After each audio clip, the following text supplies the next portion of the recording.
All right, so where we left off is we had finished the forecasting of the financial statements for, in this case, Costco. And now we want to add to it the valuation. So I'm just going to save this in pieces so you can see what we are doing. I'll call this part 2. And in the valuation, we're going to add a valuation tab next to our model. Now, if we go back to the lecture notes from last week,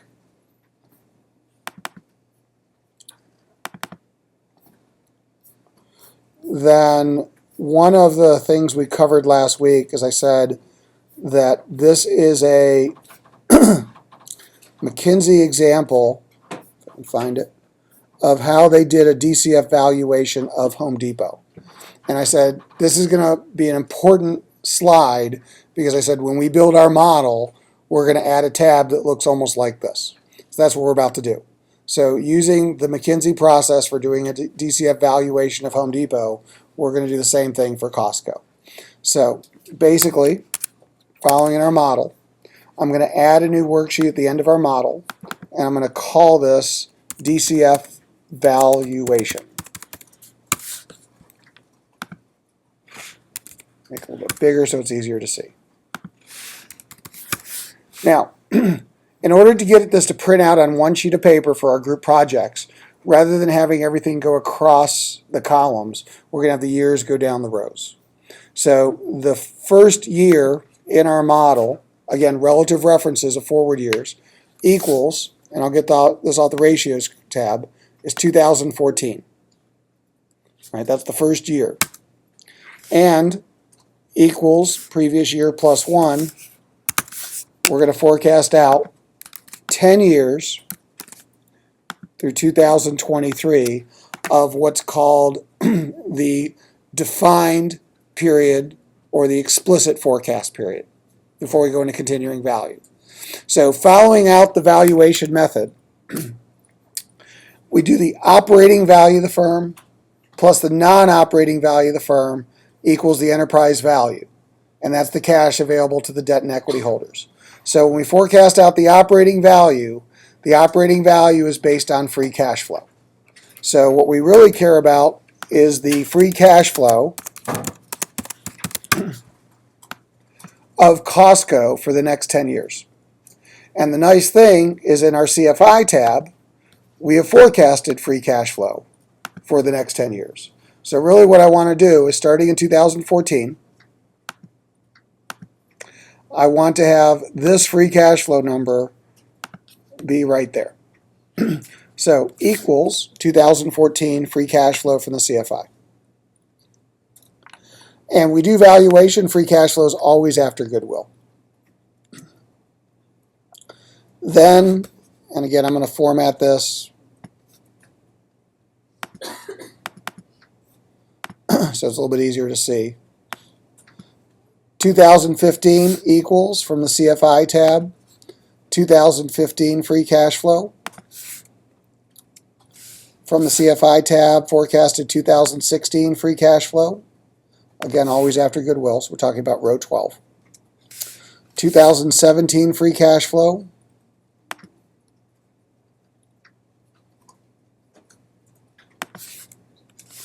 (2018) free cash flow is L12. 2019 free cash flow is M12. 2020 free cash flow is N12.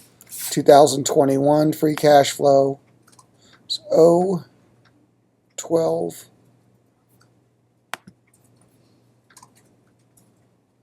O12. 2022 is P. And 2023 is Q.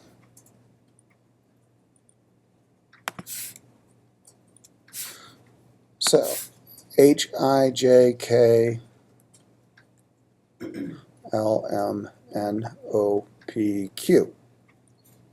All right, so those are the next decade's worth of free cash flows, assuming those ratios come true. Okay. Now, what I next need to do is I need to present value all those cash flows. So what I'm going to do is I'm going to include the concept of what's called a discount factor. So multiplying by the discount factor, that gets me my present value of my free cash flows. So the discount factor is 1 divided by 1 plus r to the n or t time periods. So basically the r, the discount rate, is from the assumptions tab, the WACC, the cost of capital. So if I divide by 1 divided by 1 plus r to the t, or sorry, if I divide 1 divided by 1 plus r to the t, then that gets me 92, etc., 0.925925926. And again, as a percentage, 92.59% is the discount factor, or if I want to look at currency, 0.9259. So what ends up happening is, if I present value this, I take my cash flow times my discount factor, and that just gives me the present value of the free cash flows. So 1430 discounted gets me 1324 present value in 1 year. Yes? So to do the discount factor, I divide 1 divided by 1 plus r to the power of t or n, the number of time periods I'm discounting. So in this case, it's 1 plus assumptions b4. Now, I'm going to copy this down for the other discount factors. So I'm going to put a $sign in front of the b and a $sign in front of the 4. So that when I copy and paste this down, it'll always refer to cell B4. Okay? So here's what I'm going to do. For 2015, it's 1 plus r to the times 2 periods squared. So in Excel, shift 6, which is called the caret function, 2 squared. Third year, to the power of 3. Fourth year, to the power of 4. Fifth year, to the power of 5. Sixth year to the power of 6. Seventh year to the 7th power. Eighth year to the 8th power. Ninth year to the 9th power. 10th year to the 10th power.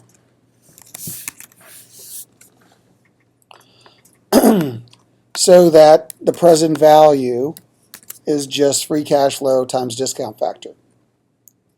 All right. So you remember that our formula for present value is any cash flow divided by 1 plus r to the power of t. That's the formula. So all I've done here is I put the cash flow here, and I divide, since the cash flow is here, the next formula is 1 divided by 1 plus r to the power of t. That's this formula. Cash flow times that equals that. All right. I can use the present value function in Excel. That'll also do that. But I'm just showing you cash flow times discount factor equals free cash flow.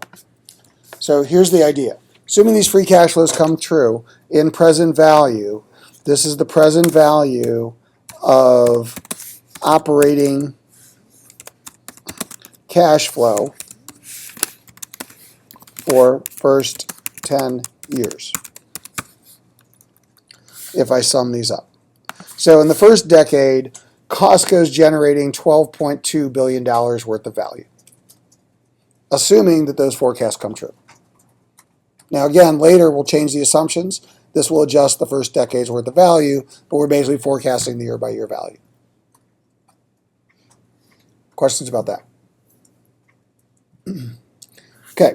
Next, I need to know the continuing value of, or what's called the CV, so I'll just put continuing value of Costco. Now, when we talked about continuing value, we mentioned, and this was in the reading for this week, that the key value driver equation, mentioned briefly at the beginning of class, would be what we use to calculate our continuing value. And the idea here is I have a no plat in year t plus 1. T plus 1 in our model is year 11. So what McKinsey talks about is when you forecast continuing value, you always forecast one additional year. That extra year is the first year of the continuing value period. That's why we did 11 years worth of forecast. The first 10 years was our defined forecast period, our explicit forecast period. Year 11 is where the continuing value starts, right? 2024 in the case of this model. So I need my 2024 no plat. I need my 2024 ROIC. I need a long-term growth rate in a perpetuity, and I need my WACC. So what I'm going to do is I'm going to go back to the model. I'm going to go to the assumptions tab. So I need my continuing value no plat, continuing value ROIC, continuing value growth rate, and also known as RONIC. RONIC stands for return on new incremental capital. It's the ROIC on the new investments into the future. Okay, so it's my 2024 ROIC. So for continuing value no plat, and I'm going to make these yellow because these are things I could potentially change in the future. So in this case, continuing value no plat equals, from my TII, my 2024 no plat, which is row 4. I forecasted it, so R4.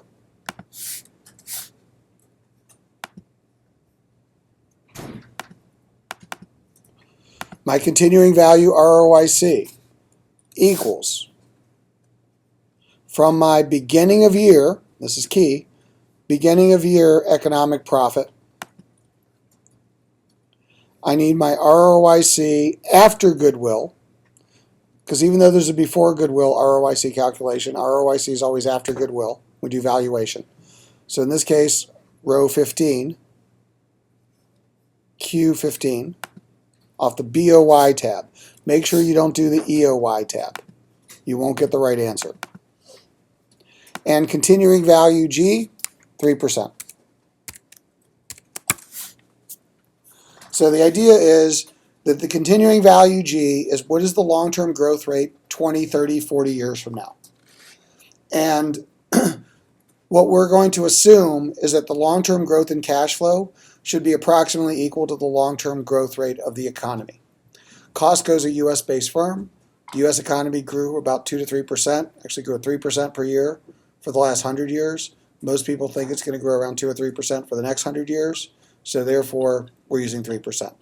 Now I know by definition, the growing perpetuity formula is cash flow divided by R minus G. My G can never be greater than my WACC. So I know it's bounded by my WACC, which means it's got to be less than 8%. And most firms don't shrink into perpetuity, so therefore 0 to WACC is my normalized range. And in this case, I'm going to assume around 3%. Because most firms, when they're mature, grow about the rate of the economy. Right? If I were doing a Chinese company, I would use a higher G than 3% because China's a long way from being a 3% growing economy. So again, it kind of depends on the region of the world I'm in, but for the US, we're already mature. 3% long-term seems pretty reasonable for our long-term growth rate. Yes? What do you think the continuing value is? It's the 2024 no plat, so off the TII tab, and the 2024 ROIC off the EPBOI tab. So these are the things, the 4 things that go into the key value driver formula. So here's what we're going to do. We're going to basically calculate it. So the continuing value equals, left paren, all calculated off the assumptions tab. So no plat times left paren 1 minus G divided by ROIC, right paren, divided by left paren, WACC minus growth, right paren. Sorry, I've done this formula a few times. Can you do it again? Sure. So what I've just done is I basically just put that formula in with the correct order of operations. Okay? So assuming I did it right, 65,338. So left paren assumptions B5 times 1 minus assumptions B7 divided by assumptions B6. Growth divided by ROIC. Right paren, divided by left paren, whack assumptions B4 minus G assumptions B7, right paren.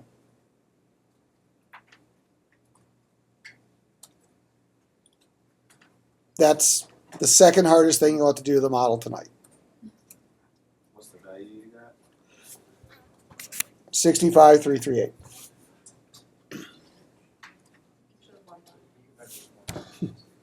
Sure. And the nice thing is the formula's on video. All right, so basically I put in the key value drivers. That values me to the beginning of 2024 because that implicitly has a discount rate in it. It's got a cost of capital in it. So it values me to the beginning of 2024.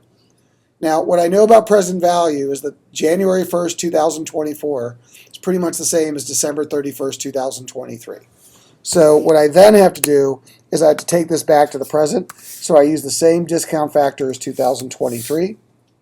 I multiply that out, and that gives me the present value of the continuing value today. Now you might wonder why I didn't use an additional year discount factor, and the answer is because 2024 is already discounted by the growing perpetuity formula. So I don't want to double discount that year. It's a common mistake people make, right? But nonetheless, that's why I use the same discount factor as 2023. I take this, I present value. So the operating value that we are forecasting for Costco equals the first 10 years plus the continuing value, or approximately $42.487 billion. That would be the operating value of Costco, assuming all that comes true. 1 plus 2 equals enterprise value. Those were all our 1s.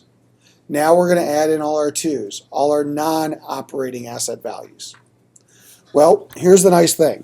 We've already reorganized the TFI, and on the TFI, from the Bloomberg statements, there's 3 items that are non-operating. They're right there. There's excess cash, non-operating assets, net of the non-operating liabilities, and long-term investments and receivables. So here's the thing. I need to add in those non-operating assets. So equals from my TFI, add in my excess cash, add in my non-operating assets, and add in my long-term investments. Now here's the nice thing. Excess cash equals from my TFI, the 2013 actual results, the last reported year, of excess cash is already in a present value. So Costco has $4 billion worth of cash on hand. I got to add that in to my value. I'm going to do the same thing with non-operating assets and long-term investments. So for Costco, I'm basically going to use the 2013 actual reported balance sheet results, which are already in present value, for the value of my long-term assets. I'm then going to add the non-operating asset value to my operating asset value to get my enterprise value. So my enterprise value is the operating value and the non-operating value, 46,180. That's the enterprise value that we're forecasting for Costco, assuming these assumptions come true. Now, one additional assumption I'm going to make our model more reusable is I'm going to come back to this long-term investments. On the assumptions, I'm going to put in something called the price-to-book ratio of long-term investments. And I'm going to start out with a value of 1.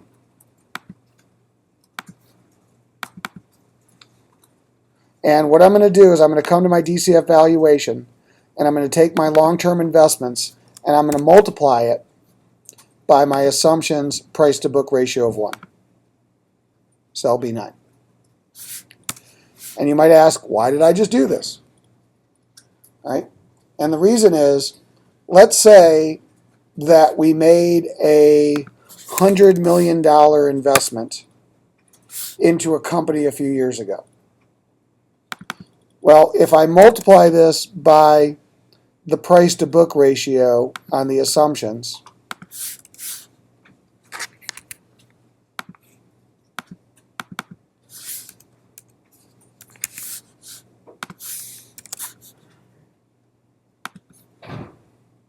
then let's say that the market value has changed, so it's worth 5 times what I paid for it. Then I come to assumptions. I change this to say it's worth 5 times what I paid for it, price to book. Now my DCF valuation, this is worth $500 million. So the price to book ratio is a quick way for me to value my equity investments in other businesses. The balance sheet treats them at book value. Accountants don't write up the value. All right, so we need a multiplier to write up the value.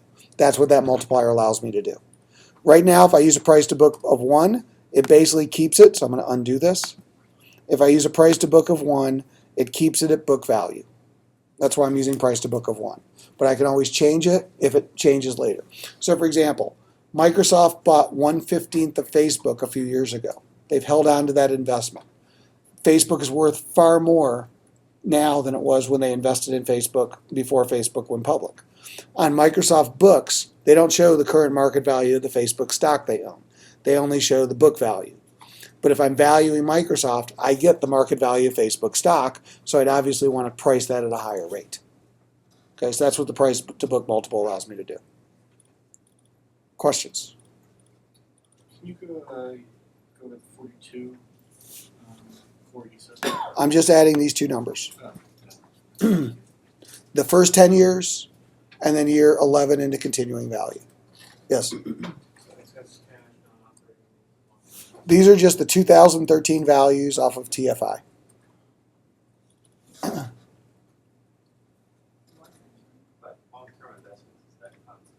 And then the long-term investments, I just multiplied by this new assumption, the price-to-book ratio, which right now is at 1. Okay? So now we've gotten the enterprise value. Now, what I next need to do is I need to pay off all of my liabilities and non-common equity people before I get to my common equity. So basically, common shareholders get what's left after everybody else has been paid. So here's what I'm going to do. Equals from my TFI. They're already here. I had 2 3s. Retirement-related liabilities and interest-bearing debt. I had 2 4s. Equals preferred stock and minority interest. I also had common equity, but I'm not paying myself. So the 2013 values, which are already in present value, of retirement-related liabilities, of interest-bearing debt, of preferred stock,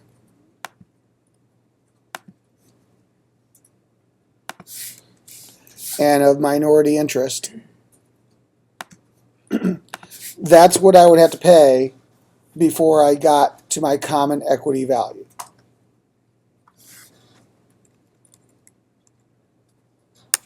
So common equity value equals enterprise value minus the sum of those 4 things. So basically, shareholders get what's left after everybody else has been paid. So pay those people. I have $40 billion left. Finally, I want to do a share price. So I need to know the shares outstanding. And that gets me a price per share. Okay. So I go back to Bloomberg. And for Costco, so we're doing, One of the screens in Bloomberg Professional is called the DES screen, which is the description screen. On the description screen is the current shares outstanding of the company. So what I'm going to do is I'm going to take a screenshot. To take a screenshot, there's this little export button. Export, save screen as file. In this case, I'll put it in my downloads folder. Costco-DES for description. So I'll take a picture of this, I'll upload it, so you'll have it, but 436.9 million shares. So here's what I'm going to do. I'm not going to put it here. And the reason I'm not going to put it here is that's going to change for a different company. So I'm going to put on the Assumptions tab. So on the Assumptions tab, shares outstanding. And that was 436.9.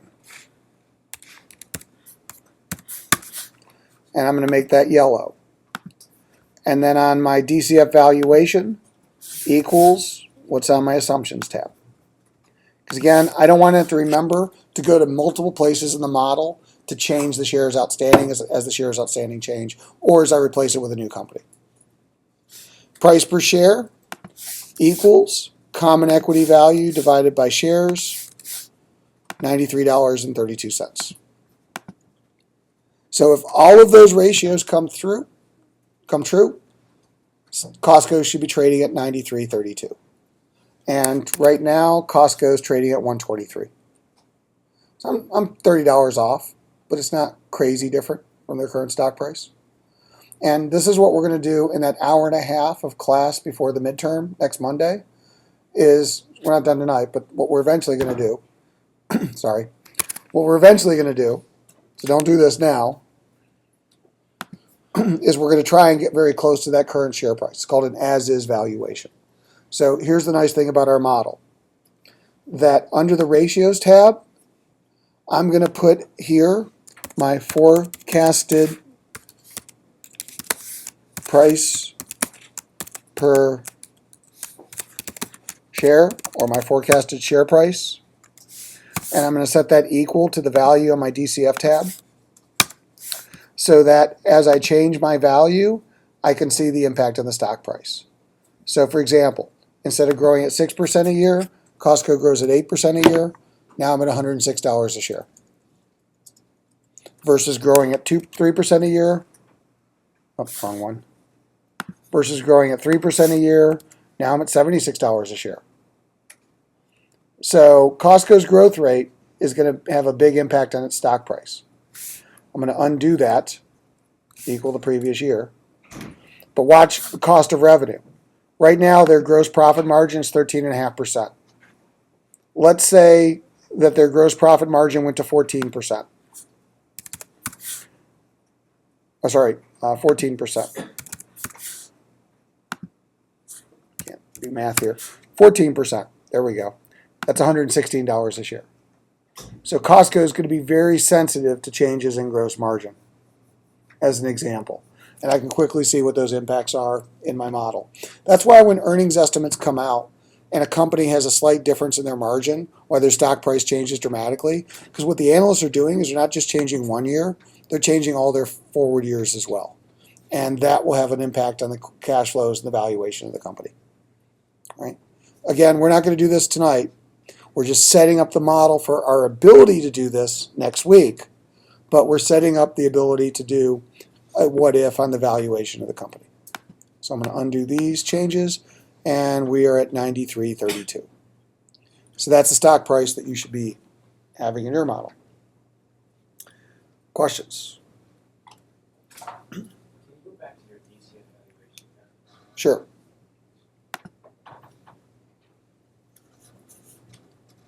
We're just following the process that was in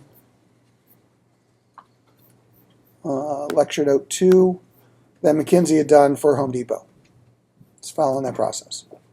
By the way, the one thing we didn't do, which we'll do next week, is we didn't deal with the operating leases. And that's something we don't want to forget, the off-balance sheet stuff. right? But I'm just starting simple before we get even more complex. Kind of layering it on. All right. Was there a specific question, or you just wanted to see the format? Yes? Can we do the change equity tab whenever copy it? You don't need to. It's only for the historical CFI analysis. Because in the future, we're not going to forecast stock buybacks. We're not going to forecast changes in dividends. So therefore, I mean, you could copy it out, but it's all going to be zero. Okay? All right. Final step. We also need to do an economic profit valuation. If we go back to the Home Depot example, when McKinsey did the DCF valuation, I said we're going to do a second process. And a few slides later in the book, they talked about how they did an economic profit or an EVA valuation of Home Depot. And we said the only difference is how they calculate the operating value. Right? Everything else is the same below, the non-operating, the debt, the equity equivalents, all the same. The only difference is how we calculate operating value. So here's what we're going to do to make our lives a little bit easier. We're going to take the DCF valuation worksheet, the tab, we're going to clone it. So easiest way to do that is with your mouse. Right-click over the tab, move or copy, create a copy, put it at the end, and then hit OK. So it'll say DCF Valuation 2. It's a clone of the DCF tab. And then we're going to rename this, instead of DCF Valuation, EP Valuation, or Economic Profit Valuation. So now I'm working off of the Economic Profit Valuation tab. Okay? So here's what's different. It's how we calculate the operating value of the firm. Notice that instead of forecasting free cash flow, we forecast economic profits. Well, the nice thing is our model forecasts economic profits for us. We already have that in our model. So instead of free cash flow, we have a forecast for economic profit. Same discount factors. So I want to clear this. It's not referring to the right thing anymore. And instead of present value of the free cash flow, we have the present value of the economic profits. The change in value year by year. So for 2014, our forecast for economic profit equals, very important, use the BOY tab, beginning of year. Off the EPBOY tab, economic profit after goodwill, starting in 2014, G23. 2015, EPBOY, H23. 2016, EPBOY is I23. 2017, EPBOY J23. 2018, EPBOY is K23. 2019, EPBOY is L23. 2020, EPBOY is M23. 2021, EPBOY is N. 2022 is O. And 2023 EPBOY is P. So 23, 23 H, I, J, K, L, M, N, O, P. Okay, first 10 years. And they're already discounted. Same discount factors. So instead of the present value in the operating cash flows, this is the change in value for first 10 years. Because economic profit's all about the change in value. The continuing value is the change in value in perpetuity. Same concept, different formula. And then the way that economic profit valuation works is we take the present value for the first 10 years, we take the change in value and the continuing value, add that together, and then we add that to the beginning invested capital. Because that's the whole point. It's I start with a certain amount of capital, and what is my change in the value of that capital on a go-forward basis. So my beginning or starting invested capital is my 2013 invested capital, equals, from the TFI, 2013 operating invested capital including goodwill. So that my operating value is the sum of three things. It's the sum of the first 10-year change in value, the continuing value, and the beginning invested capital. Now, when I sum those three things, this has to exactly equal the operating value from my DCF. By the way, this is your final exam. You have to do exactly this on your final exam. So, here's what I know. If I take the operating value here on my EP and I subtract the operating value on the DCF tab, the difference should be 0. There should be no difference. So I can also tell you that the continuing value here needs to be 19,809. I can back solve for this, but I'm not going to let you back solve for this. I'll look for that when I grade it. This is not a correct answer if you back solve. Right? So we actually have to solve for the proper continuing value. So again, from this week's reading, and in the lecture note, this was the formula for continuing value for the enterprise DCF. This is the formula for continuing value for economic profit. So I told you that we had the second hardest thing we had to do tonight. This is now the hardest. We have to get this formula with all those numbers in that cell with the correct order of operations. Now, 4 of the 5 items we already have. We have WAC, we have NOPLAT, we have RONIC, which is 2024 NOPLAT RONIC. We have G. What's new is economic profit and T+1. That's our continuing value economic profit for 2024. So I'm going to go back to the assumptions tab. And I put in a space here for a reason. CV, economic profit.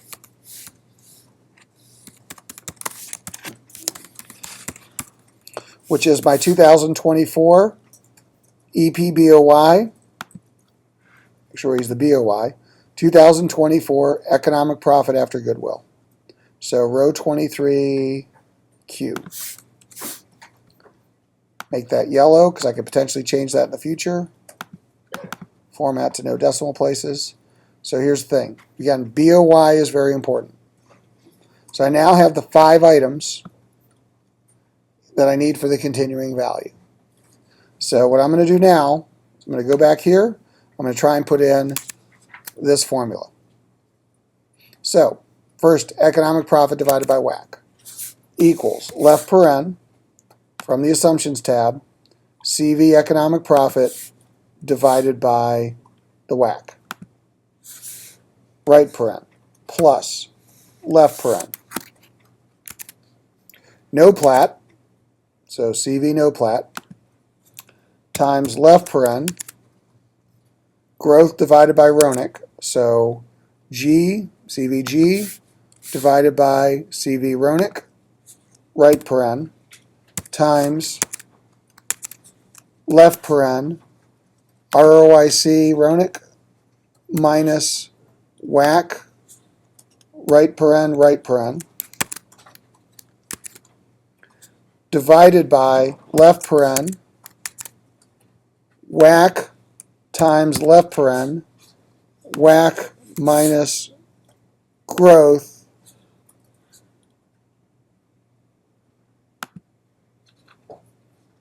Got growth in there twice. Right paren, right paren. All right, I think I got that right, but we'll see. Enter 42,765. Difference in operating values, 0. They're identical. Matter of fact, identical to format.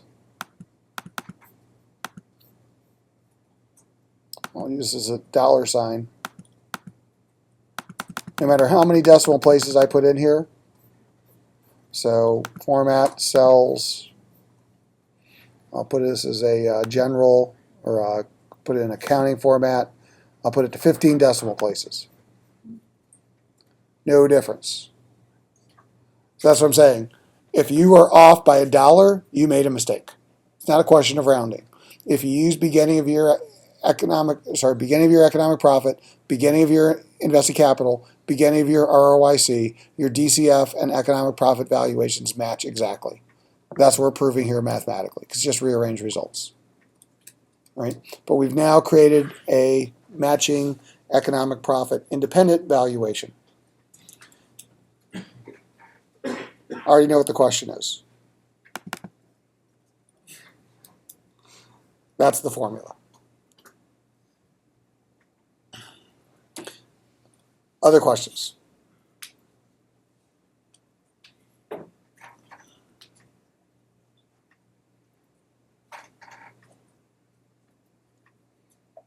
you gonna post this?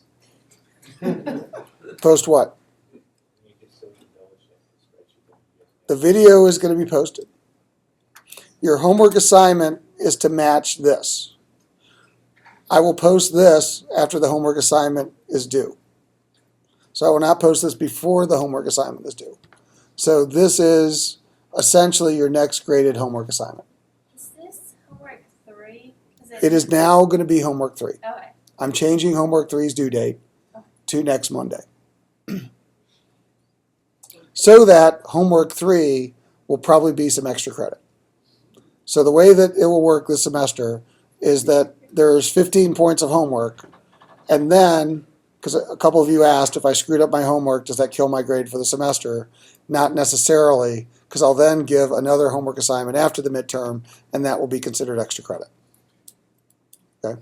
So that's how we'll handle extra credit this semester. It'll just be an extra homework assignment, which is optional. If you do all the first 3, perfectly fine. You don't have to worry about it, but if you have trouble with one homework assignment, you could do what will become homework 4, and that could replace one of your previous homeworks. Yes? I just want to see the numbers. Oh. 42,765 is the key number, and the real key number is 42,487 matching. Yes? For the homework, do we have to put any new information in here, or is it literally just what we need? If you were able to get to this point with a 93.32 stock price, you have completed homework 3. Easy 5 points. If you haven't, you have until next Monday to complete homework 3. Okay, so Monday, 5 p.m. Eastern Standard Time is the deadline. I generally give 15-minute grace period, so 5:15, but don't push it. But basically, 5 o'clock next Monday to complete this. Otherwise, as we said, I did it in class. A couple reasons. One, we built a very complicated model here. But 2, you got a midterm to work on. So obviously you need to make sure that you're caught up with all your midterm readings. Although it is open book, open notes, take home.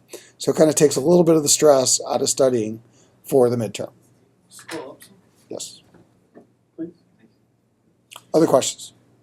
Yes. So, midterm, there's no time limit, so we can just have it. 7 days, Okay. but yeah. Hopefully in 7 days you can complete the midterm. But the nice thing about the midterm is you'll be able to go back to it and kind of do it at your leisure Yeah. over that period of So time. open it up and then you have like. No. Yeah. Yes. Yes. The midterm is what, homework 1 plus, I'm sorry, homework 2 plus this, or just what we did on homework 2? Everything is on the midterm. So everything we've done till. Everything we've done so far. EIC is on the midterm, lecture notes, anything in the book, anything in fair game. Right? But I'll give you an example of a midterm question I could ask to get a sense of what the midterm could be like. So look at the CFI in the model we just built. I'll make it a little bit bigger so it's easier to see. Notice that starting in the year 2015, actually 2014, that the CFIs are constant going forward. They don't change. Why? Why does the CFI in the model we just built stay constant for 11 years at 3648.9 for Costco? Yes. Because we're assuming that capital structure doesn't change. And so what's not changing here? All the debt's not changing. That's right. There's no change in debt. There's no change in equity. There's no change in the payouts. There's no change in CFI. Right? Did everybody understand what she said? Then you would have gotten the question correct in the midterm. So that's basically what I'm going to do with the midterm is, do you understand what you've done? Right? And if you don't, next Monday is a good time to ask before the midterm. Because once 8 o'clock passes next Monday and we get into the midterm territory, I can't help you answer the questions on the midterm. So it's really, do you understand what you read? Do you understand what we did in class? Do you understand how to actually interpret and understand what you've done? Same thing with the key value drivers formula. If I looked at a company like BlackBerry,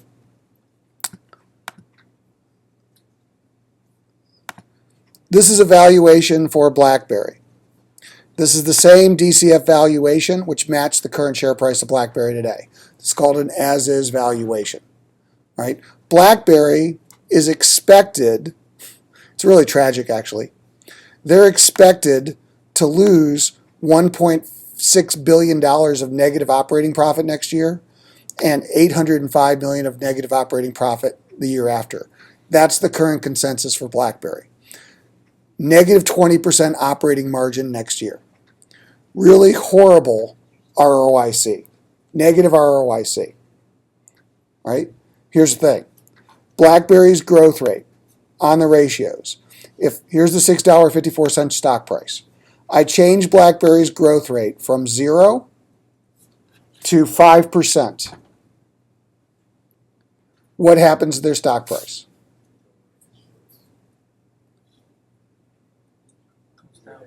Why? It's going to go down.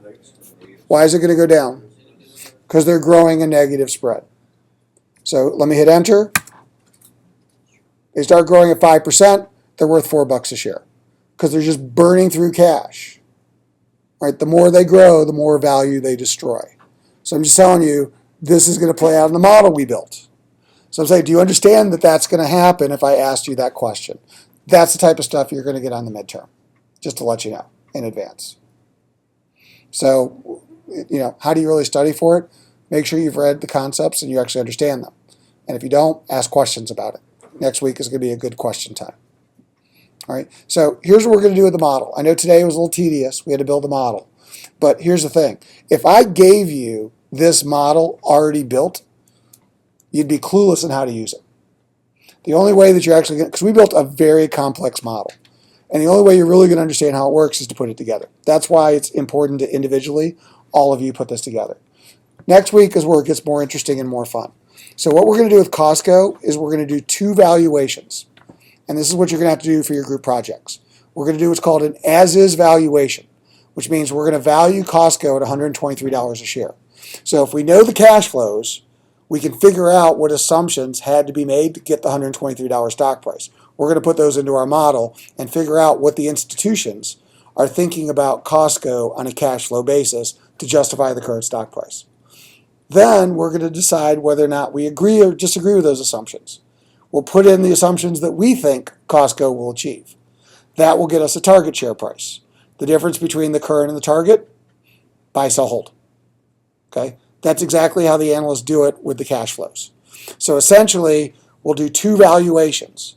One valuation is whatever the company's stock price is, we're going to try and figure that out using the model. And then we'll put in the assumptions we think are realistic, And so that'll be the as is in the final. What you're going to have to do on your group projects related to this, when you do those in 4 weeks from today, is you have to explain your assumptions. So what we're about to go from is the quantitative side of valuation. We built the model. The model's the model. The math is the math. To the qualitative side, or what I like to call the art of valuation, which is the art of coming up with the proper assumption. So what you actually have to do is give me your assumptions. So I can't grade you, because we're all using the same model, on whether or not you calculated the stock price of the company correctly.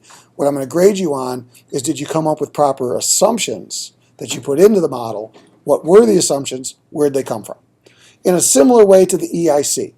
Right? So again, in the EIC, we had to explain why the industry is making what it's making now and what's going to happen over time. We're going to have to do the same thing with real companies. Why is Costco worth $123 a share? What's their revenue growth rate? Why did we come up with this revenue growth rate? I'm going to give you some hints and some steps next week to do that. That's what next Monday's class is going to be about. When we're done with that, we'll then take home the midterm, and then your homework assignment, which will then be homework 4, will be, I'll give you another company, and you'll have to value it yourself. Okay? So we already did this with Costco.